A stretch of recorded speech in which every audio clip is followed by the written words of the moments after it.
हिन्दू बौद्ध ग्रन्थ लगायत अनेक स्थलमा नेपाल शब्दको उत्पत्तिका सन्दर्भमा विभिन्न अर्थ लगाइएको पाइन्छ।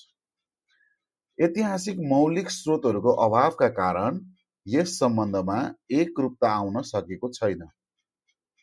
नेपाल शब्द पछाडिको इतिहासलाई 3 आधारमा हेर्न सकिन्छ: भाषागत आधार, जातिगत आधार र वंशावलीको आधार। भाषागत आधारमा हेर्दा तिब्बती भाषामा नेको अर्थ ऊन र पालको अर्थ घर हुन्छ। यसरी नेपाललाई ऊनको घरको रूपमा चित्रण गरिएको छ। नेवारी भाषामा नेको अर्थ मध्य र पाको अर्थ देश हुन्छ। यसरी मध्य पर्वतीय क्षेत्रमा अवस्थित देशको रूपमा नेपाल नामकरण भएको भनाइ समेत छ। लिम्बू भाषामा समथर भूभाग भन्दा नेपाल भनिन्छ।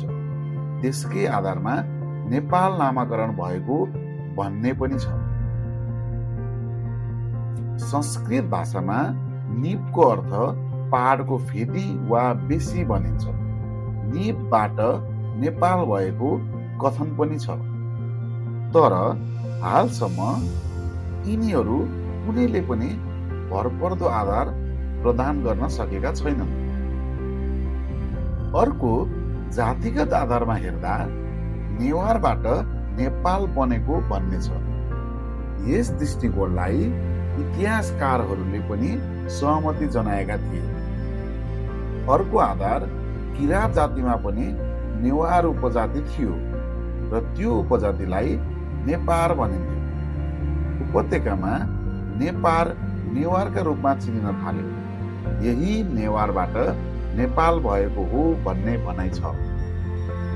तेस्रो कथन यो छ कि प्राचीनकालीन उपत्यकामा निप वा नेप जातिका गोठालाहरू बस्दथे। तिनीहरूको बसोबास स्थलको रूपमा यो देशको नाम नै नेपाल कहलिएको भन्ने भनाइ छ। अर्थात् नेप जातिबाट नै देशको नाम नेपाल हुन गएको हो। आजसम्म यही विचारले मान्यता पाएको छ। तेस्रो आधार वंशावलीको आधारमा हेर्दा बागमती नदी किनारमा धेरै गोठालाहरूको बसोबास थियो। गोपाल वंशावलीकारले महत्त्व दिएर उल्लेख गरेको गोठालाहरूको नायकीको नाम नेप थियो।